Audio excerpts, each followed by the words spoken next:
Hello friends, आप सभी का स्वागत है अपने यूट्यूब चैनल पीजीआई में।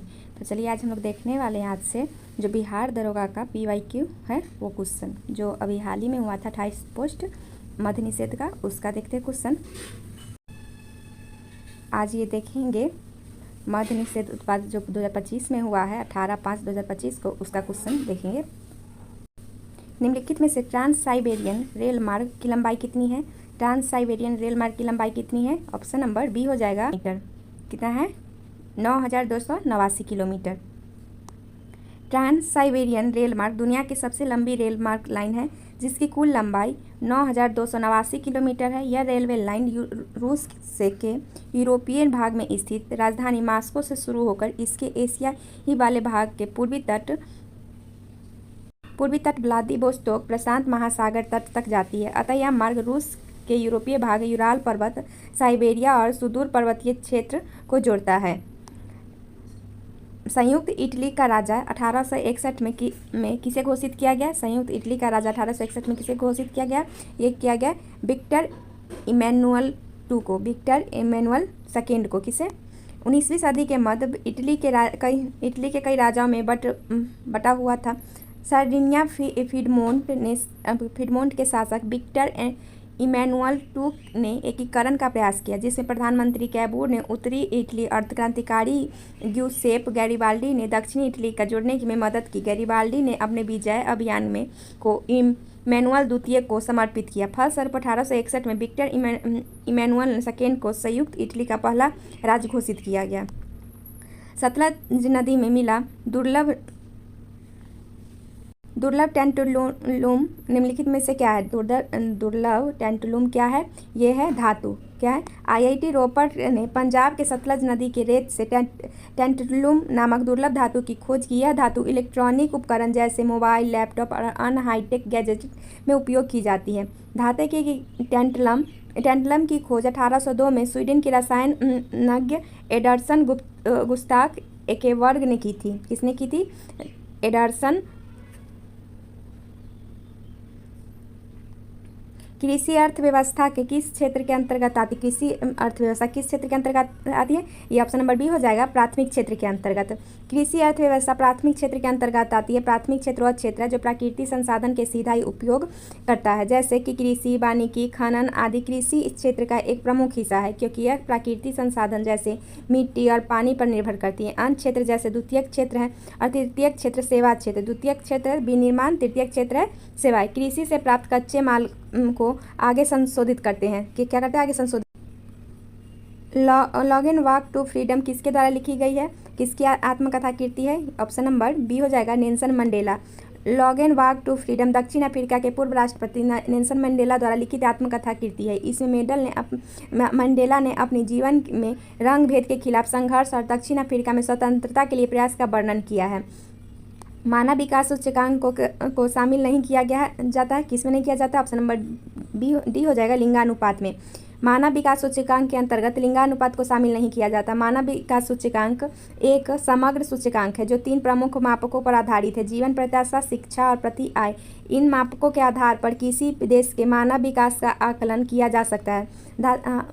कि मानव विकास report 2025 a matter of choice people and possibilities in the age of AI शीर्षक के संयुक्त राष्ट्र विकास कार्यक्रम UNDP द्वारा जारी किया गया, जिसमें भारत को 193 देश में 130वां स्थान प्राप्त हुआ। कौन सा स्थान प्राप्त है? 130वां। भारत के किस राज्य में लेमूर हाथी रिजर्व स्थित है? लेमूर है छत्तीसगढ़ में। कहाँ? ऑप्शन नंबर ए हो जाएगा, लेमूर हाथी रिजर्व भारत के छत्तीसगढ़ राज्य कोरबा जिले में स्थित है। इस रिजर्व को वर्ष 2007 में केंद्र सरकार द्वारा 450 वर्ग किलोमीटर क्षेत्रफल में स्थापित किया गया था। कितना? 450। निम्नलिखित में मौलिक अधिकार का हनन है। कौन है? इसका ऑप्शन नहीं दिया गया। देखिए, दिए गए विकल्प में पुस्तक छापने प्रतिबंध, अभिव्यक्ति की आज़ादी, अनुच्छेद 19 के 1 के ए एवं न्यूनतम मजदूरी न देना, अनुच्छेद 23 के शोषण के विरुद्ध अधिकार मौलिक अधिकार का हनन है। प्रश्न दिए गए रिक्त स्थान में कौन सा प्रीपोजिशन आएगा? He is the jealousy dash her success. Option number इसका नहीं दिया, देखते हैं। जेलेसी एक विशेषण है जो किसी व्यक्ति के प्रति भाव को व्यक्त करता है और प्रीपोजिशन ऑफ उस भाव को दर्शाता है, इसीलिए दिए गए में ऑफ उपयुक्त होगा। क्या होगा? ऑफ। मध्यकाल में चर्च द्वारा कृषि के उपज 10वां हिस्सा कर के रूप में वसूल किया जाता था, वह क्या कहलाता था? ऑप्शन नंबर सी हो जाएगा टाइद। क्या कहलाता था? टाइद कहलाता था।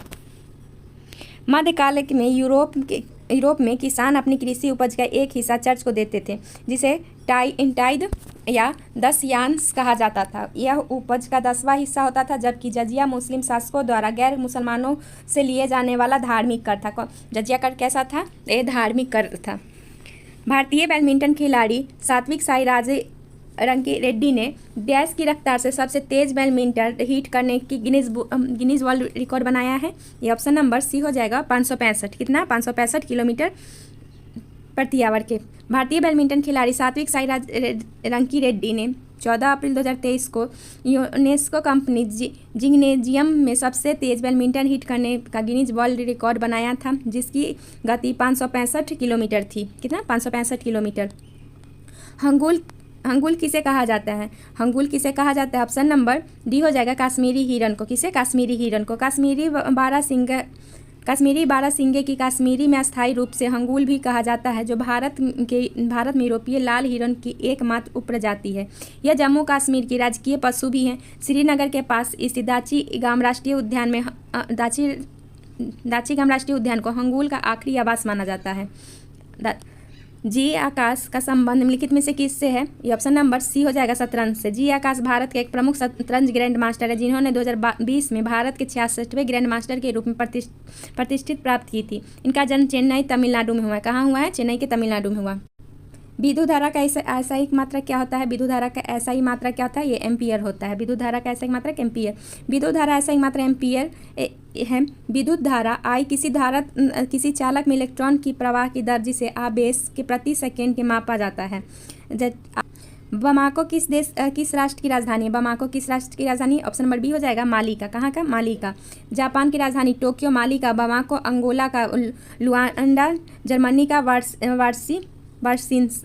शिलालेख के अध्ययन को क्या कहा जाता है? ऑप्शन नंबर ए हो जाएगा एपिग्राफी। शिलालेख के अध्ययन को कहा जाता है एपी। शिलालेख के अध्ययन को एपिग्राफी अभिलेख जैसे पत्थर, धातु, अन्य सामग्री पर लिखे गए लेखक का अध्ययन करती है। उपभोक्ता संरक्षण अधिनियम कब पारित किया गया? उपभोक्ता संरक्षण 1986 में। ऑप्शन नंबर डी हो जाएगा। उपभोक्ता संरक्षण अधिनियम 1986 संसद द्वारा 24 दिसंबर 1986 को पारित किया गया था। हालांकि यह 15 अप्रैल 1987 में लागू हुए थे। इस कानून का उद्देश्य उपभोक्ताओं के हित की संरक्षा करना और अनुसूचित व्यापार प्रथाओं को दोषपूर्ण वस्तुओं या सेवाओं से बचाना था। क्वेश्चन नंबर 18 देखेंगे। भारत लोकतंत्र की जननी नामक कार्यक्रम किस मंत्रालय द्वारा शुरू किया गया? ऑप्शन नंबर सी हो जाएगा संस्कृति मंत्रालय।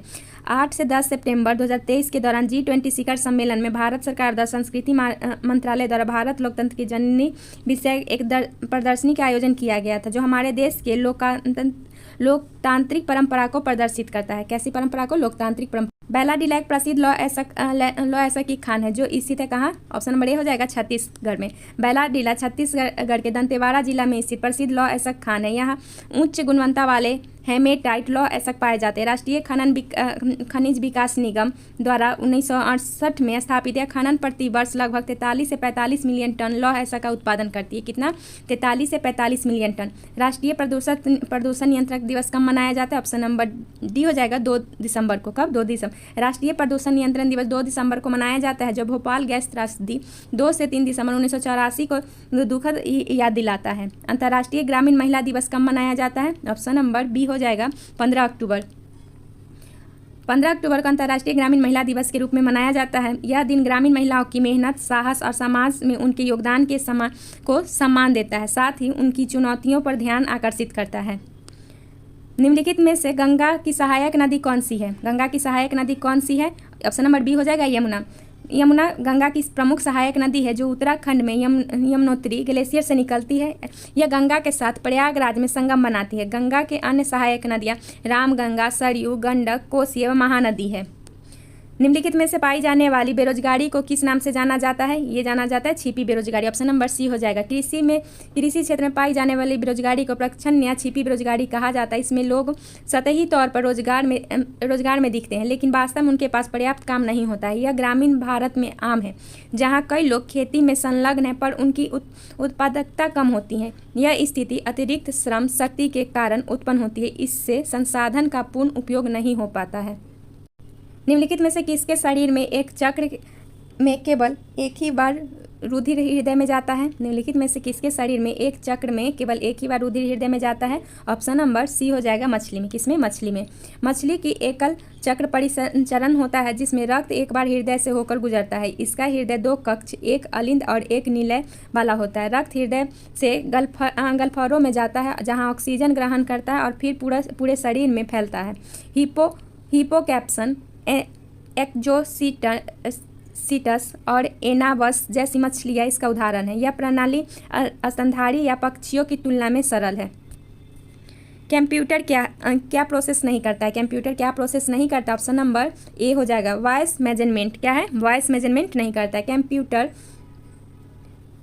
वॉइस मेजरमेंट प्रोसेस नहीं कर सकता क्योंकि यह इसके बुनियादी कार्यों में शामिल नहीं है। कंप्यूटर के 5 प्रमुख कार्य हैं: इनपुट प्रोसेस, आउटपुट, स्टोरेज और कंट्रोल प्रोसेसिंग। इनपुट और आउटपुट में बदलना शामिल है, जैसे मेमोरी फाइल या प्रोसेसिंग फाइल को। मानव नेत्र में गोले का व्यास कितना होता है? मानव नेत्र में गोले का व्यास कितना होता है? ऑप्शन नंबर डी हो जाएगा, 2.3। कितना? 2. मानव नेत्र गोलक का व्यास 2.3 सेंटीमीटर होता है। नेत्र गोलक लगभग गोलाकार होता है और यह प्रकाश को फोकस करके दृष्टि प्रदान करता है। इसमें कॉर्निया, पुतली, लेंस और रेटिना जैसे हिस्से शामिल होते हैं। भारत के किस राज्य में 200 वर्षों में बांस बूंद ड्रिप सिंचाई प्रणाली प्रसिद्ध है? ऑप्शन नंबर डी हो जाएगा, मेघालय में।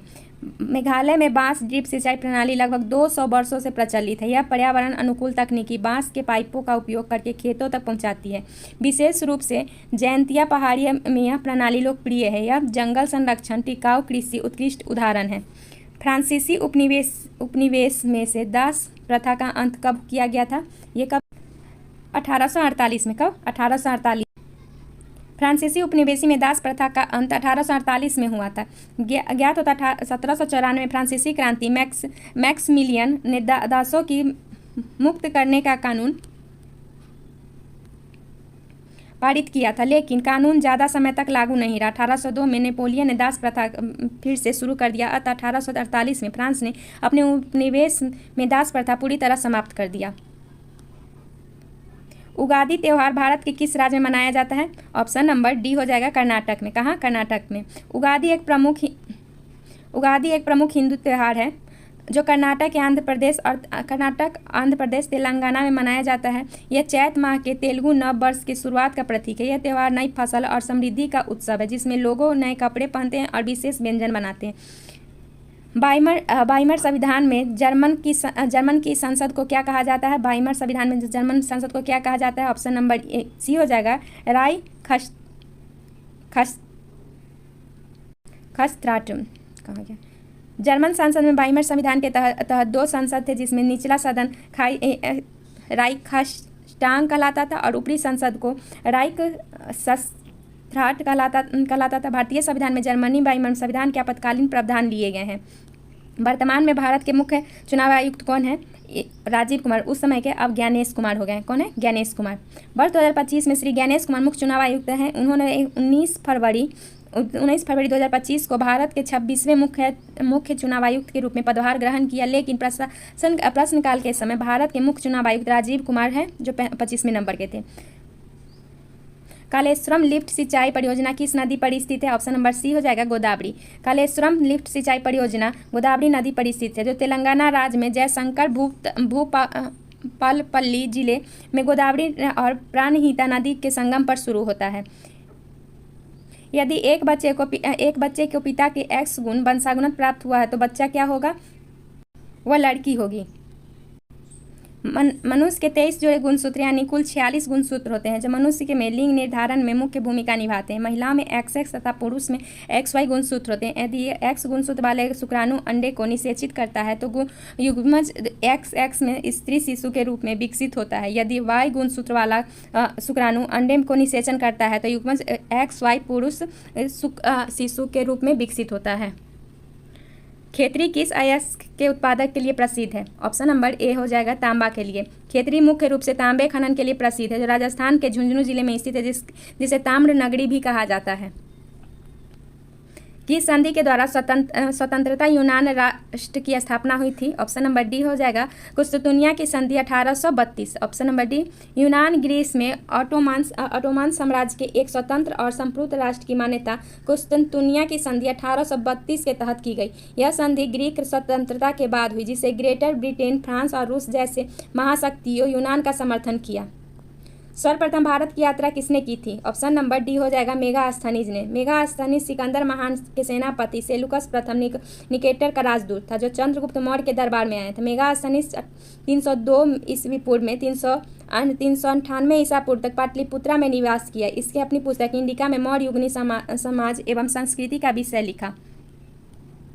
निम्नलिखित में से कौन पत्रकारिता के लिए दिए गए प्रथम गौरी लंकेश मेमोरियल पुरस्कार प्राप्त किया है? किसने किया है? ये किया option number A Ravish Kumar. किसने? रवीश कुमार। प्रथम गौरी लंकेश मेमोरियल पुरस्कार वर्ष 2019 में वरिष्ठ पत्रकार रवीश कुमार को प्रदान किया गया। यह पुरस्कार उन्हें उनकी निडर और स्वतंत्रता पत्रकारिता के लिए दिया गया है।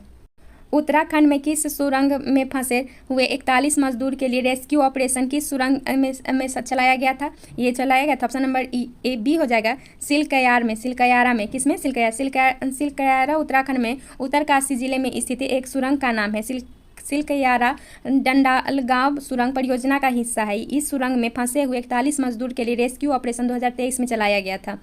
विनिर्माण अर्थव्यवस्था किस क्षेत्र के अंतर्गत आता है? ये ऑप्शन नंबर ए हो जाएगा द्वितीयक क्षेत्र के। अर्थव्यवस्था का वह हिस्सा जिसमें कच्चे माल को तैयार माल में बदला जाता है द्वितीयक क्षेत्र कहलाता है। इसे औद्योगिक क्षेत्र या विनिर्माण क्षेत्र भी कहते हैं। जैसे रुई से धागा, गन्ने से चीनी बनाना विनिर्माण कहलाता है। भारत विभाजन के संदर्भ में कौन सा कथन असत्य है? ऑप्शन नंबर सी हो जाएगा द्विराष्ट्र सिद्धांत लागू। क्या है? द्विराष्ट्र सिद्धांत लागू। गिफिन वस्तुएं के बारे में निम्नलिखित में से कौन सा कथन सही है? गिफिन ये ऑप्शन नंबर डी। कीमत बढ़ने पर मांग बढ़ जाती है। क्या होती है? कीमत बढ़ने पर। गिफिन गुड्स या गिफिन वस्तुएं उन दुर्लभ वस्तुओं को कहा जाता है जिनकी मांग उनके मूल्य के साथ बढ़ती है जो मांग के नियम के विरुद्ध है। बालाघाट निम्नलिखित में से किस राज्य में स्थित है? ऑप्शन नंबर बी हो जाएगा मध्य प्रदेश में। कहाँ? मध्य प्रदेश में। बालाघाट भारत के मध्य प्रदेश राज्य में एक जिला है जिससे गठन 1867 में किया गया था। यह जिला मध्य प्रदेश के दक्षिण पूर्व भाग में बेनगंगा के किनारे है। कहाँ है? बेनगंगा के किनारे। सीमा सड़क संगठन की स्थापना कब की गई थी? ये ऑप्शन नंबर ए हो जाएगा 1960 में। 7 मई 1960 सीमा सड़क संगठन BRO की स्थापना हुई थी इसकी अध्यक्ष प्रधानमंत्री जवाहरलाल नेहरू थे।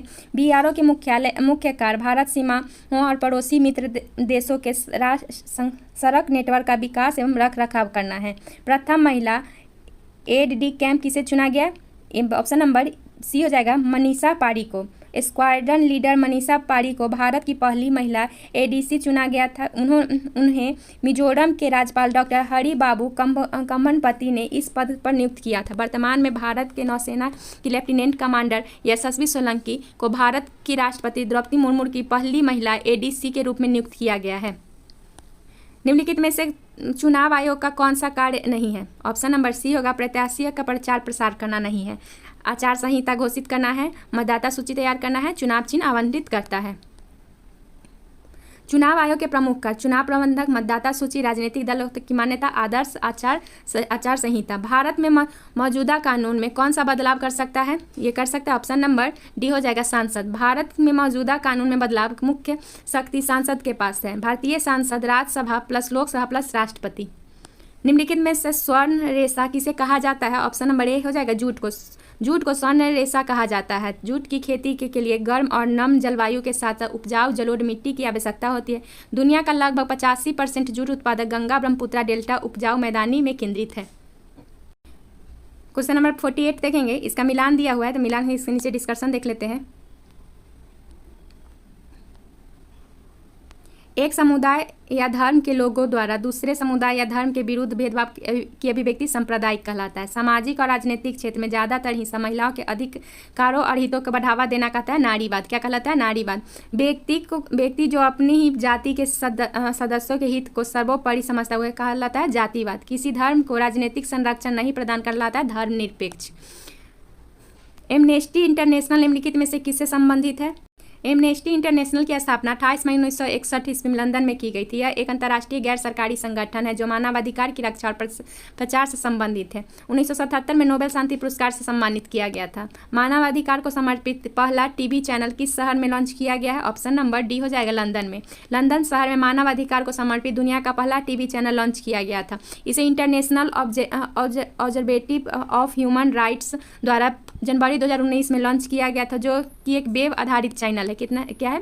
इसरो के PSLV C58 द्वारा किस उपग्रह को लॉन्च किया गया? यह ऑप्शन नंबर बी हो जाएगा एक्सपोसैट को। ISRO PSLV C58 PSLV mission के द्वारा एक्सरे पोलरिमीटर सैटेलाइट को लॉन्च किया गया था, जो एक्सपोसैट भारत का पहला समर्पित पोलरिमेट्री मिशन है। इसे 1 जनवरी 2024 को श्रीहरिकोटा से लॉन्च किया गया। कहाँ से? श्रीहरिकोटा। ब्रिटेन की औद्योगिक क्रांति 1840 के दशक में निर्यातक की प्रमुख वस्तु क्या थी? ऑप्शन नंबर डी हो जाएगा कपास। 1840 के दशक में ब्रिटेन की औद्योगिक क्रांति की निर्यातक प्रमुख वस्तु कपास थी। 1840 के दशक के बाद रेलवे में विस्तार और अन्य कारणों से लोहा स्टील उद्योग का निर्यातक मूल कपास निर्यातक मूल आगे निकल गया। सुरभि धेनु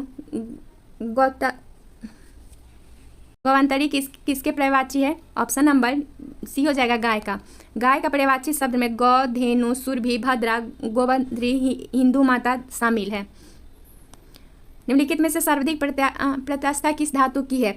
ये ऑप्शन नंबर सी हो जाएगा स्टील की। जब किसी वस्तु पर बल लगाने पर उसे कम विकृत आए या बल हटाने पर वह तेजी से और पूरी तरह से मूल अवस्था में आ जाए प्रत्यास्थता कहलाता है। दिए गए विकल्प में सर्वाधिक प्रत्यास्थता स्टील धातु का किसका है? स्टील।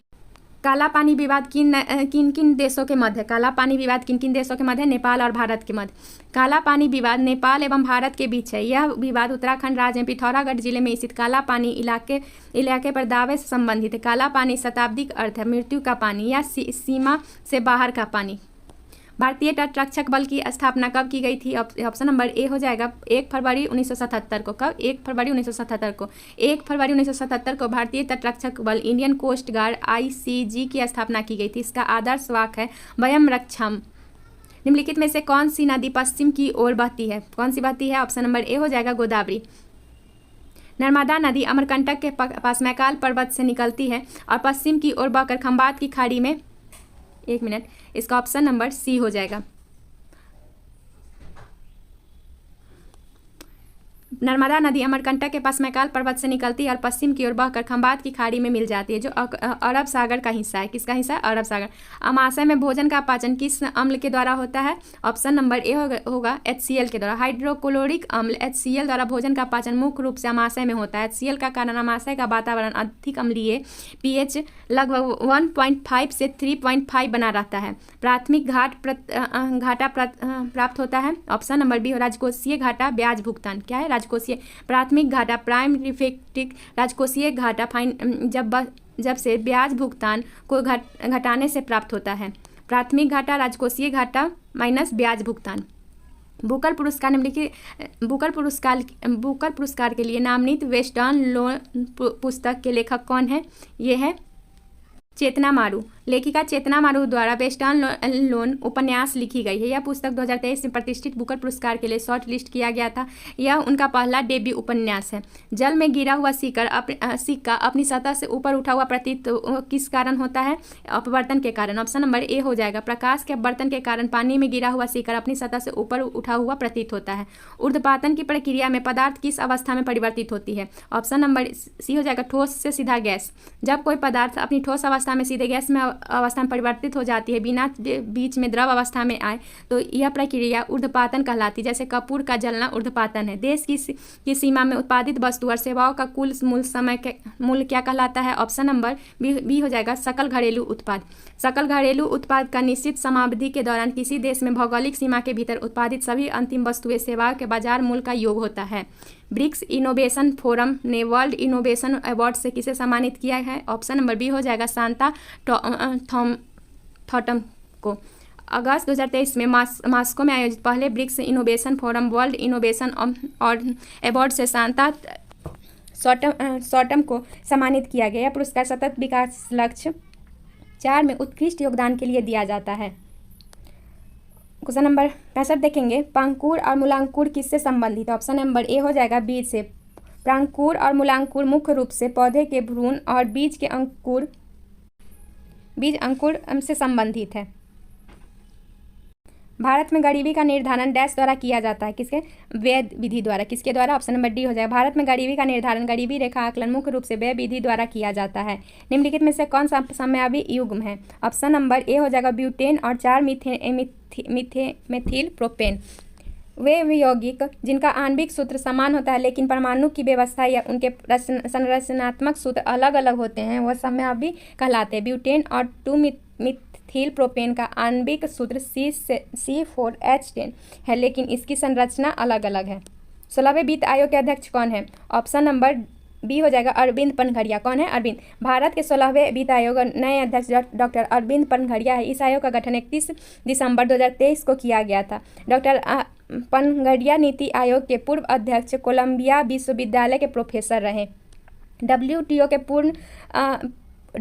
के पूर्व में किस संस्था के रूप में जाना जाता था? ऑप्शन नंबर बी हो जाएगा टैरिफ और व्यापार और सामान्य समझौता। WTO की स्थापना 1 जनवरी 1995 को हुई थी। इससे पहले गेट टैरिफ और व्यापार एवं सामान्य समझौता कहा जाता था। इसका उद्देश्य सदस्यों देशों के बीच व्यापार के सरल बनाना और विवादों का समाधान करना तथा वैश्विक व्यापार का सबसे बड़ा संगठन है। नमस्ते पोर्टल किस मंत्रालय द्वारा लॉन्च किया गया? आयुष मंत्रालय द्वारा। किसके द्वारा? आयुष मंत्रालय। नमस्ते पोर्टल 17 अक्टूबर 2017 को आयुष मंत्रालय ने लॉन्च किया। यह आयुर्वेद और यूनानी चिकित्सा पद्धति में उपयोग होने वाले शब्द और आरोग्य के लिए नामांकित शताब्दी कोड उपलब्ध कराता है। इसका उद्देश्य स्वास्थ्य तकनीकी मानकीकृत बनाना है।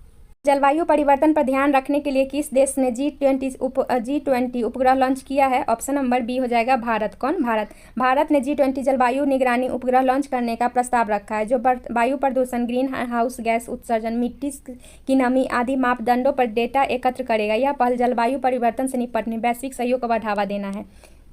किचन ग्रेटिट्यूड के लेखक कौन है? विकास खन्ना। प्रसिद्ध भारतीय शेफ विकास खन्ना किचन ग्रेटिट्यूड पुस्तक के लेखक हैं।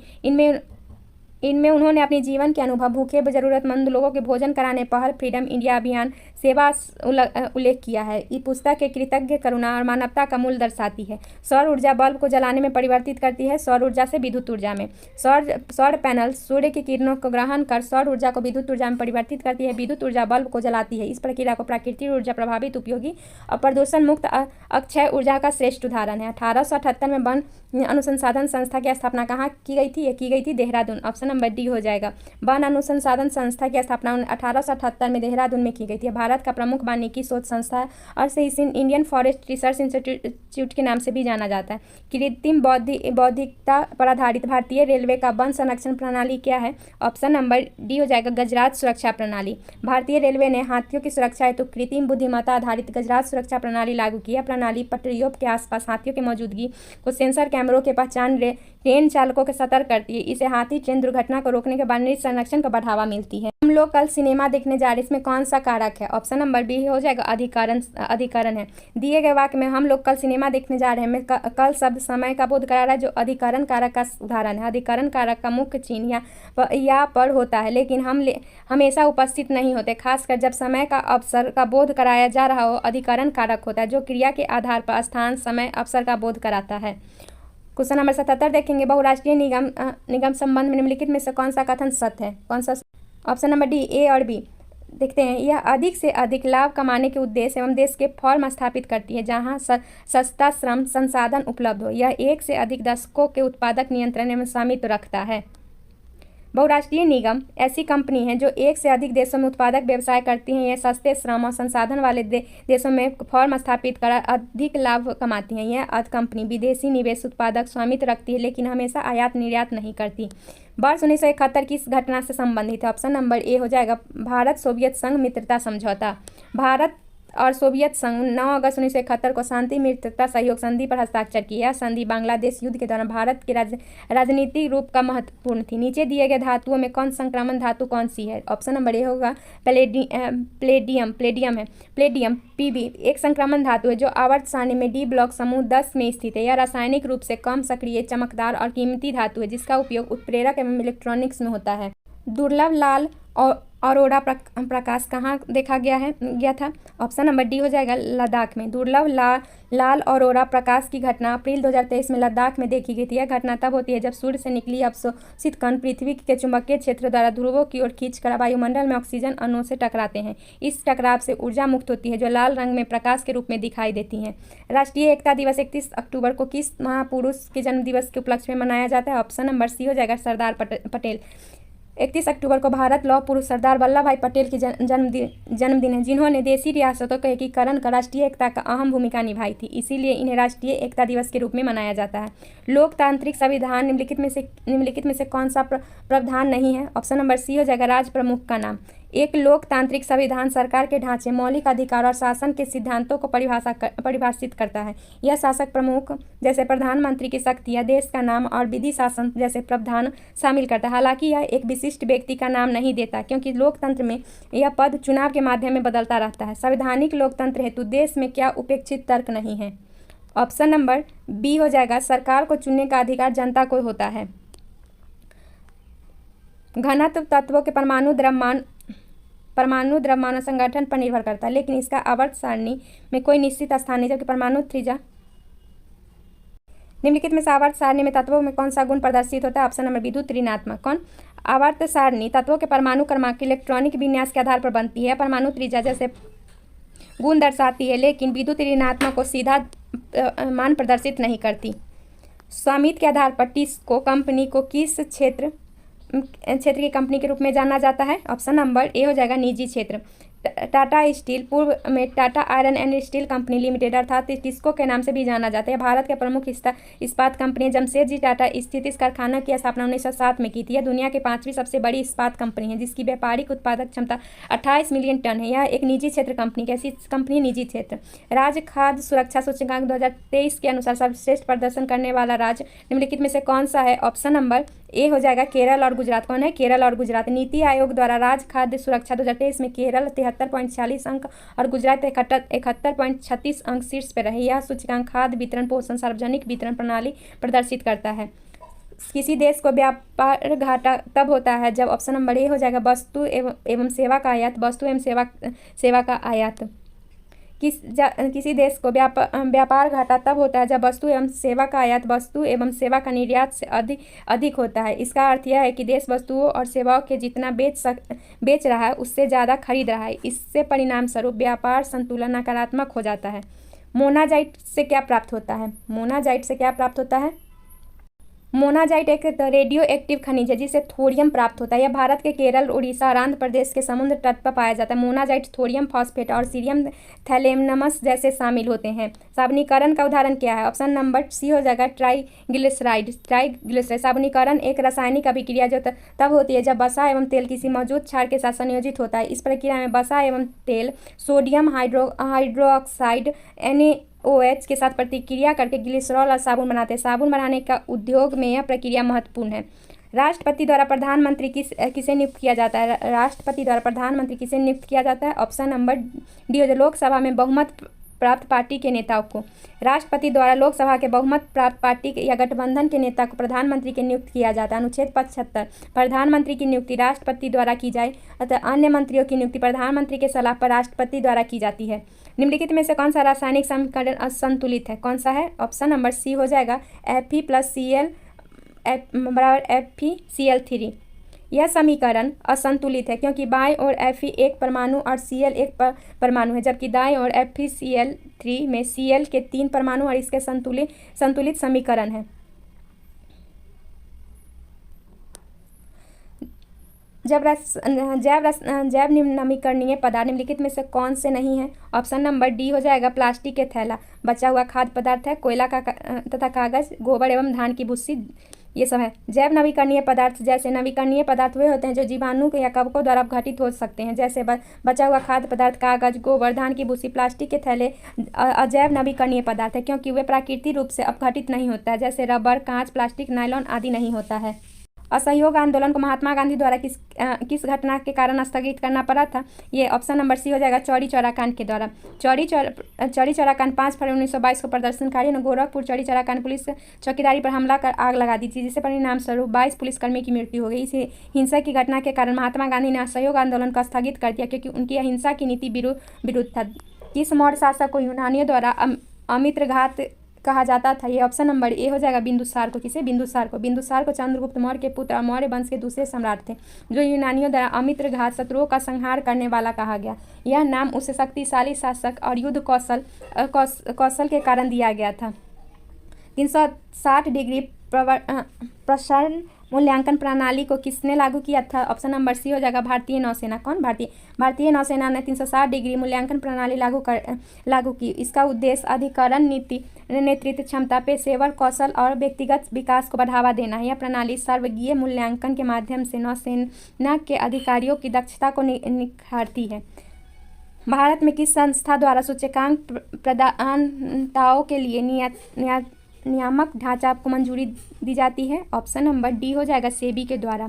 सेबी प्रतिभूति और विनिमय बोर्ड द्वारा भारत के सूचकांक प्रदाताओं के लिए नियामक ढांचा को मंजूरी दी जाती है। सेबी भारत के प्रतिभूति बाजारों का कमोडिटी बाजार का नियामक है। एस्ट्रोसेट किस देश द्वारा लॉन्च किया गया है? ऑप्शन नंबर ए होगा, भारत। एस्ट्रोसेट इसरो का पहला समर्पित अंतरिक्ष खगोल विज्ञान वेधशाला उपग्रह है जिसे भारत 28 सितंबर 2015 को सतीश धवन अंतरिक्ष केंद्र श्रीहरिकोटा PSLV C-13 रॉकेट से प्रक्षेपित किया था।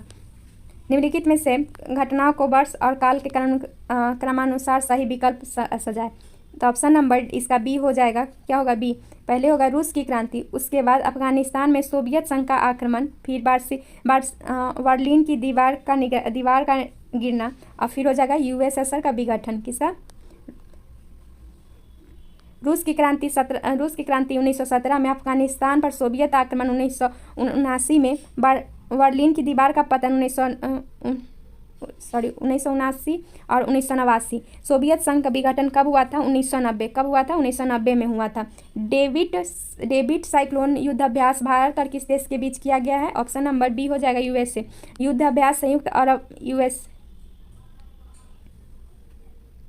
इसको यहाँ पे सुधार लीजिएगा, टाइप करने में गलत होगी, UAE होगा।